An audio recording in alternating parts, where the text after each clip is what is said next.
Hi everybody, I hope you're having a good week. Welcome back to another Like a Boss with me, Lauren. We've had some pretty hopeful, fingers crossed, hopeful numbers coming out of SA Health, which means we're all doing the right thing. Good job, all of us. So that's good. But on some study related news, it's week 8. And that means that we are heading into some pretty serious assignment territory. I assume you probably all have a bunch of deadlines that are starting to loom on the horizon, coming up, sneaking up on you.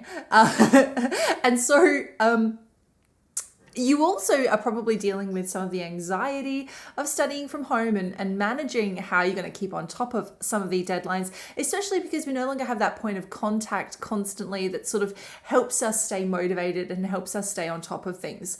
So with thinking about that added pressure of studying from home, I am going to talk to you today about my bona fide step-by-step process for completing assignments.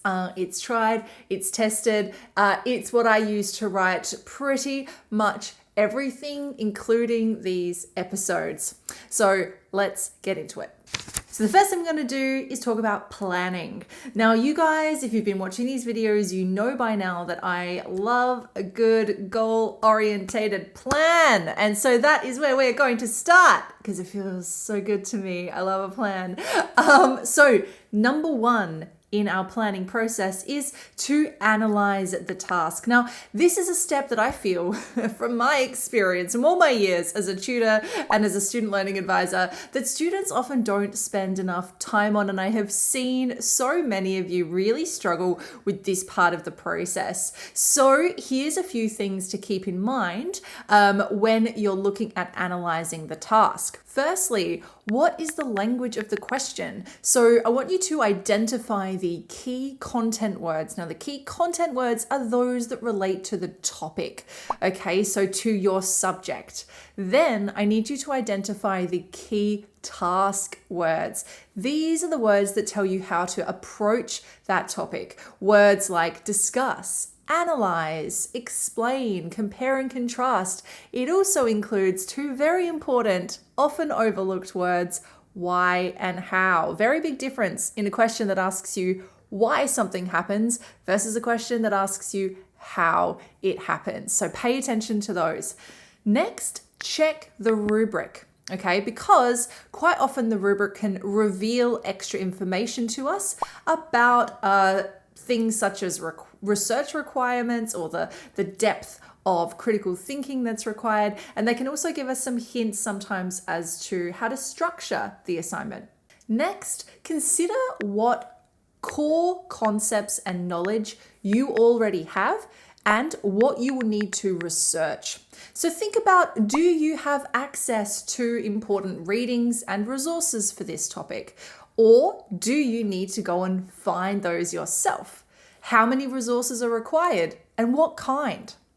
Step 2 in planning is to develop a timeline. So particularly now when we're working from home and we have a disrupted routine, it's more important than ever to create a realistic and goal-oriented timeline for ourselves. So I want you to get out that diary, get out that calendar, and we're going to mark some goals, okay? First, I want you to mark a planning start date.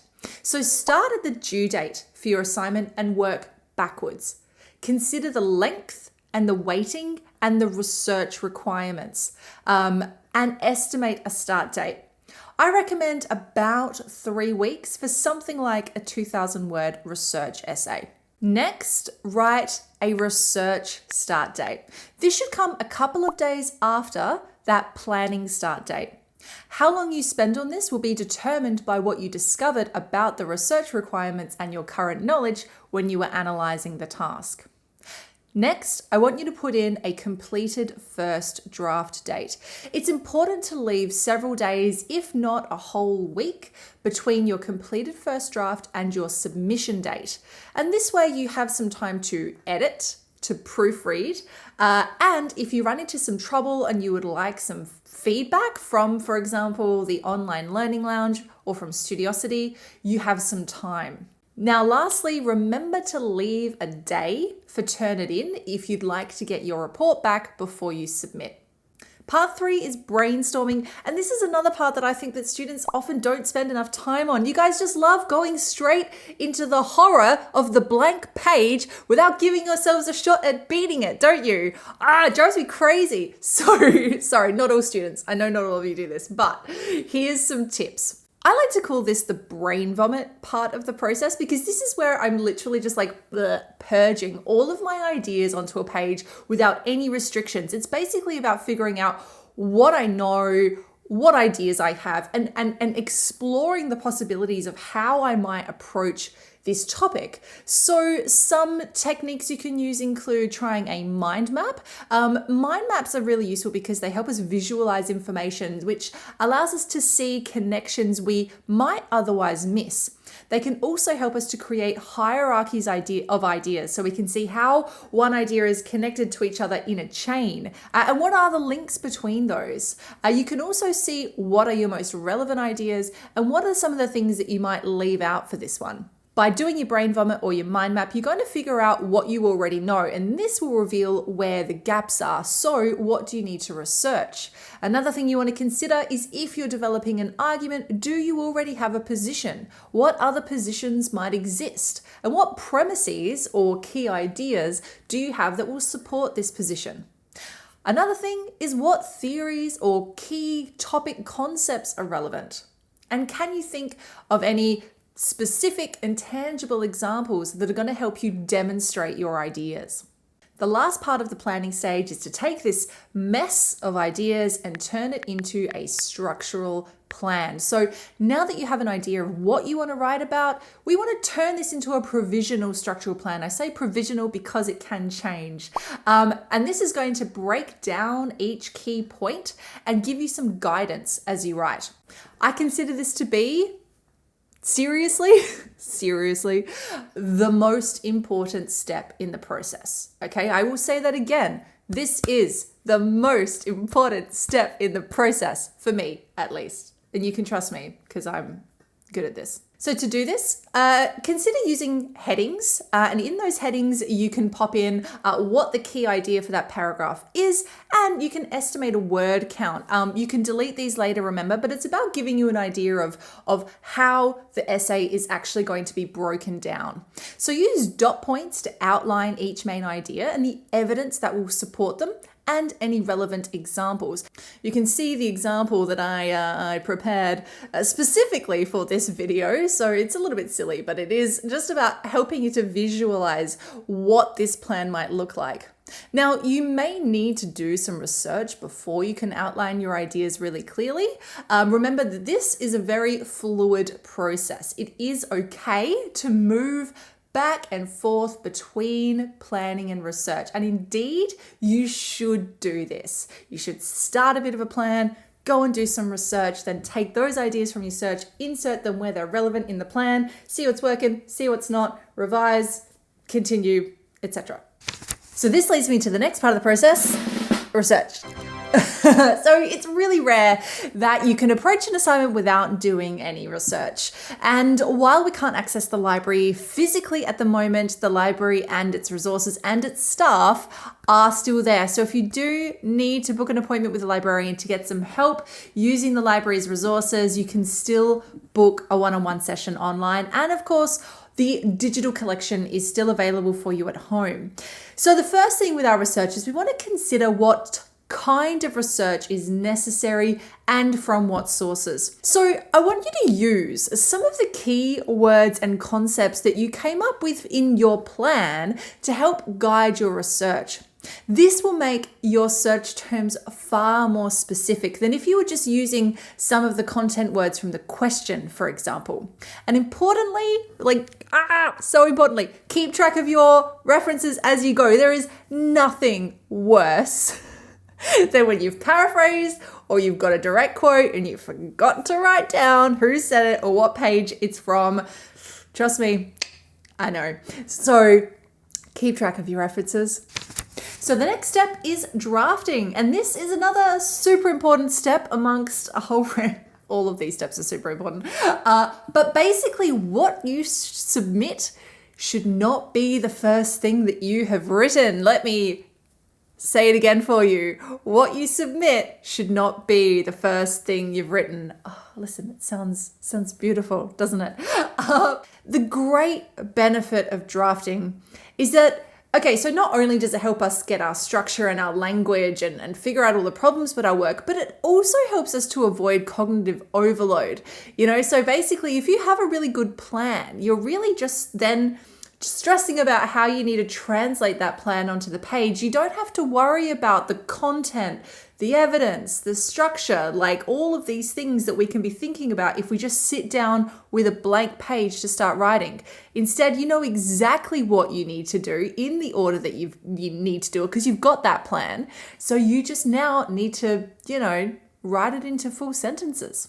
So the first thing that we're going to do is revise our plan. Before you start writing, think about whether or not your research has changed or influenced any of your original ideas and revise as necessary. So have you discovered any important new information? Has your argument changed? Does the logical order of your ideas need to change? And have you encountered a counter argument that you need to address?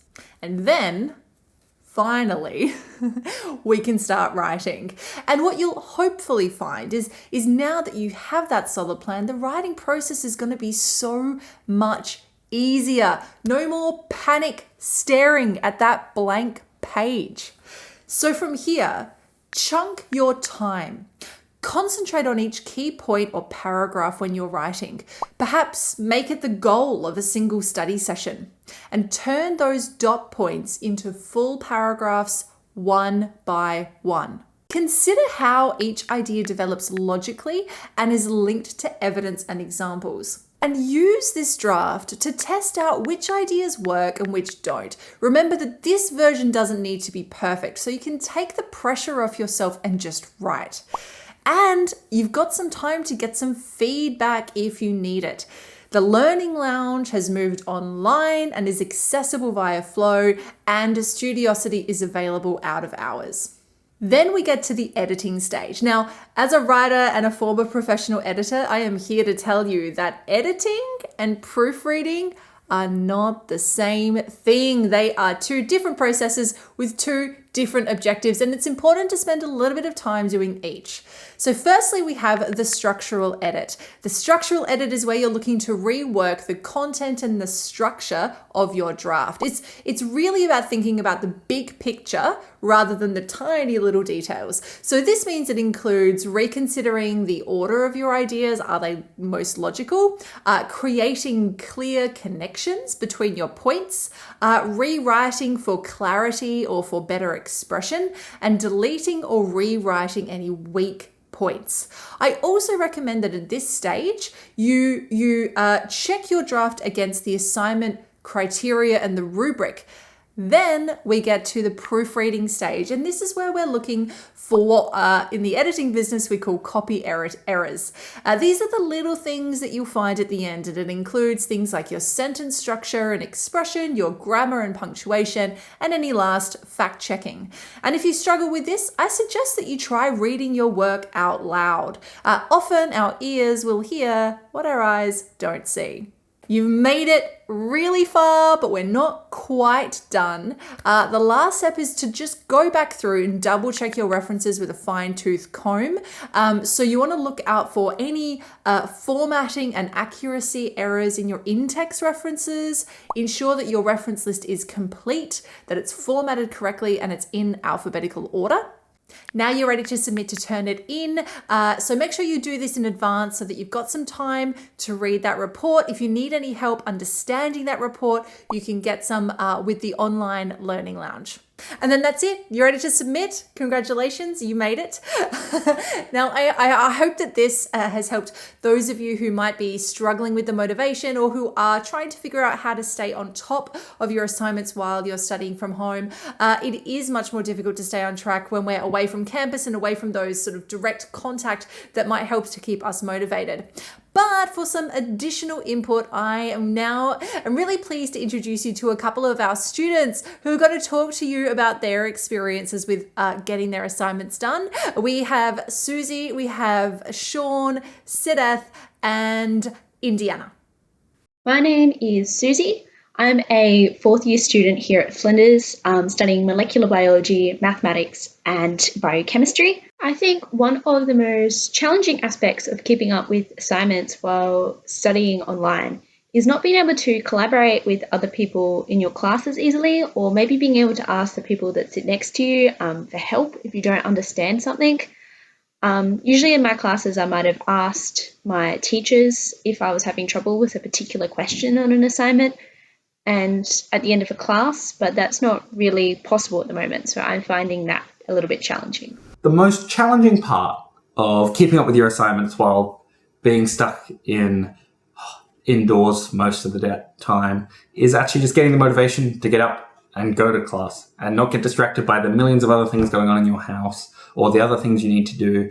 It's easy when you're at uni to connect with those and go, hi, I'm at uni, I'm here to study. Where when you're in your lounge room and there's the option of watching Netflix or watching your lectures, it's much more challenging, especially with various complications of not being able to work or go out places. It's really tempting to lean into doing so many other things. So I just think keeping on track is really challenging at the moment. One of the things I found was just kind of getting myself in a separate room where I could be away from everyone that I live with, just so I can focus on just studying. But another strategy that also works is the exact opposite for me, is watching lectures with my housemates and ensuring that we watch them together so we can, laugh about some of the things that are discussed and talk about it together. And that means you're actually, taking in some of the stuff. So if you're hanging out with another student or maybe even a high school student in your family or various other people who might be having to watch online content as a part of your career or study or some type of learning, you could always do it together and work together through the things so you have someone keeping in check with you. So before the lockdown, I was able to go to the university to attend lecture like 2 days a week. And that time I can ask a lot of questions to my lecturer and to my friends about my assignments and what the directions are. And since now we stay home from the lockdown, I lose that opportunity. It is very challenging, honestly. And but you know what? There are plenty of supports that I use to overcome this challenging time. I use the service from a student learning center. They have guided me about understand more about the questions, understand more about what should be the ideas behind that question for assignments.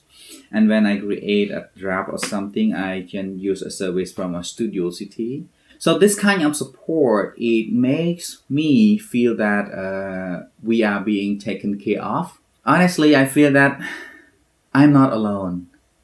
This kind of support helps a lot with my mentality especially during this difficult time. And from my side, also I always start doing my assignments early. When the first time I got the statement of assessment exam from a course, I write down all the deadlines. I put it all in the Google Calendar. And let's say if it is a regular lecture class, I put it as a green. And if it is a deadline, I color code it as red. So whenever I grab my phone, I can see in my and again that Outlook calendar, it syncs all my devices. It syncs with this computer, with another laptop that I have, and with my phone. So every morning when I grab my phone, go to my calendar, I can see a glance for this week or 3 weeks or 4 weeks in a row. If it is green or if it is red, I know that, my deadlines are coming. So I can stick with that. So online study has forced me to create new routines and habits. I've been a lot more proactive about setting kind of daily goals and stuff that I want to get done, because I know that if I don't do that, no one else is doing it for me. I'm usually pretty prone to leaving things last minute. I'm known for procrastination for sure. Lately, I've surprised myself and I've been quite proactive. I've just been setting myself really, really small tasks though. And the thing is, usually I would just want to sit down and smash out a whole bucket load of work all in one sitting. But I put off that study session so much that it ends up happening on the last day. And obviously a stressed assignment isn't ideal. It's not an ideal situation. You're not putting as much effort and love into it as you want to. Whereas right now I've really been just doing small things for each assignment to kind of set myself up, really have that kind of base knowledge, really understand the task that I'm doing. And each little thing that I'm adding up along the way is making the end product seem so much more achievable. I set 3 small achievable tasks for myself daily. So this here is my little whiteboard that is just above my desk, and I use this for my goal setting for the day. I've just got my little 3 achievable goals daily. And this is where I kind of set myself things that I want to do. Sometimes I'll put more than 3 up there, but usually I won't get more than 3 done in a day. And I also just have over here this kind of list of things that I'm grateful for. So I think that's always good to kind of look at, and it really recenters you of, you know, why you're doing what you're doing and what your values are and stuff like that. So that's always good. So if I don't get all of these done for the day, they're still really helpful because they're framing my priority for the day. It makes me aware of tasks that I'm avoiding, because if I've seen that one thing has kind of stayed up on that board for a few days, I'll go, okay, why am I avoiding that task more than the other ones? And what can I do to make that task less daunting? And you're getting the satisfaction when you get to tick them off or cross them off, and celebrating even the smallest wins, even if you just put up there that you want to have a bubble bath today, you want to sit down and have a pamper session. Those are kind of my time management tips, but they're still in the works of kind of how they're going to turn out. But my stress levels, I think, have been managed quite well because I'm doing these things. Thank you so much to our students who participated. That's all from me this week. We're going to be back next week to talk about health and fitness and staying active and eating well when we're at home. And after that, we're going to be talking about dealing with procrastination and some extra tips about managing your stress. So this assignment conversation and staying on top of things isn't ending here. In the meantime, remember to jump onto the Finding Your Way at Flinders Flow page, or you can comment in the comment section of the blog and let us know how you're keeping on track with your assignments. That's it. I'll see you next week, guys. Stay safe. Keep well. I hope to see you soon.